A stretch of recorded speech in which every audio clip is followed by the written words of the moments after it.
ഒരു കാലത്ത് 5000-ത്തിലധികം മനുഷ്യർ തിങ്ങിപ്പാർത്തിരുന്ന, എന്നാൽ ഇന്ന് മൂകത മാത്രം പേറുന്ന ഒരിടമായി മാറിയ ദ്വീപ്.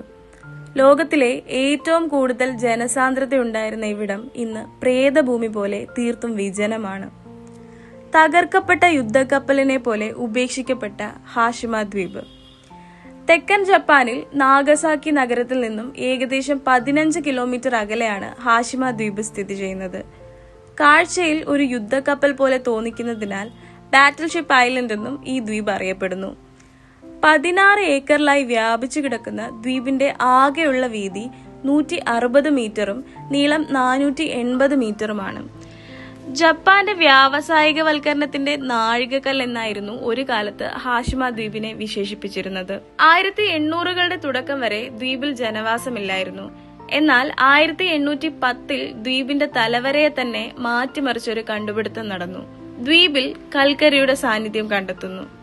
അതോടെ വളരെ പെട്ടെന്നാണ് ദ്വീപ് കൽക്കരി ഖനിയായി മാറിയത്.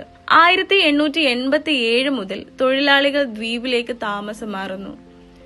മിത്സുബിഷി മൈനിങ് കോർപ്പറേഷൻ 1890-ൽ ഈ ദ്വീപ് വാങ്ങുകയും കടലിനടിയിലെ ഖനികളിൽ നിന്ന് കൽക്കരി വേർതിരിച്ചെടുക്കാൻ തുടങ്ങുകയും ചെയ്തു. ഖനനം കൂടുതൽ വിപുലമാക്കുവാൻ വേണ്ടി കൂടുതൽ തൊഴിലാളികളെ ദ്വീപിലേക്ക് എത്തിച്ചു. ജപ്പാന്റെ കോളനിയായ കൊറിയയിൽ നിന്നും ചൈനയിൽ നിന്നും തടവുകാരെ എത്തിക്കുവാൻ തുടങ്ങി. 5000-ത്തിലധികം തടവുകാരെയായിരുന്നു ദ്വീപിൽ എത്തിച്ചത്. ഈ തടവുകാർക്ക് ദ്വീപിൽ നേരിടേണ്ടി വന്നത് കൊടിയ പീഡനങ്ങളായിരുന്നു. രണ്ടാം ലോക മഹായുദ്ധത്തിൽ നാഗസാക്കിയിൽ അണുബോംബ് വീണുവെങ്കിലും ഹാഷിമയെ ഇത് യാതൊരു തരത്തിലും ബാധിച്ചില്ല. രണ്ടാം ലോക മഹായുദ്ധത്തിന്റെ അവസാനത്തോടെ 722 ചൈനീസ് തൊഴിലാളികളും 1442 കൊറിയൻ തൊഴിലാളികളും ദ്വീപിൽ കൊല്ലപ്പെട്ടു. രണ്ടാം ലോക മഹായുദ്ധത്തോടെ ജപ്പാൻ ആകെ തകർന്നു. രാജ്യം കടുത്ത പ്രതിസന്ധികളിലേക്ക് നീങ്ങി. 1959-ൽ 6.3 ഹെക്ടർ ദ്വീപിന്റെ ജനസംഖ്യ 5259-ലെത്തി. ദ്വീപിലെ ജനസാന്ദ്രത ചുരുങ്ങുവാൻ തുടങ്ങി. കൽക്കരിക്ക് പകരമായി പെട്രോളിയം വ്യാപകമായി ഉപയോഗിക്കാൻ തുടങ്ങിയതോടെയാണ് ഹാഷിമയുടെ തകർച്ച ആരംഭിച്ചത്.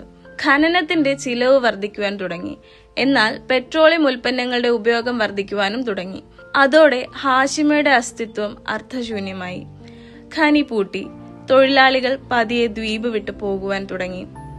ദ്രുതഗതിയിലുള്ള വ്യാവസായവൽക്കരണത്തിന്റെ വേദനിപ്പിക്കുന്ന ഓർമ്മപ്പെടുത്തലാണ് ഹാഷിമ ദ്വീപ്. ജനവാസമില്ലാതെയായ ദ്വീപിന് ഹെൽ ഐലൻഡ് എന്ന വിളിപ്പേരും സ്വന്തമായി. പണ്ടത്തെ പ്രതാപമോ ആഡംബരമോ ഇപ്പോൾ ഹാഷിമ ദ്വീപിനില്ല. ഇന്ന് വ്യാവസായിക ചൂഷണത്തിന്റെ വേട്ടയാടുന്ന പ്രതീകം മാത്രമാണ് ഈ ദ്വീപ്.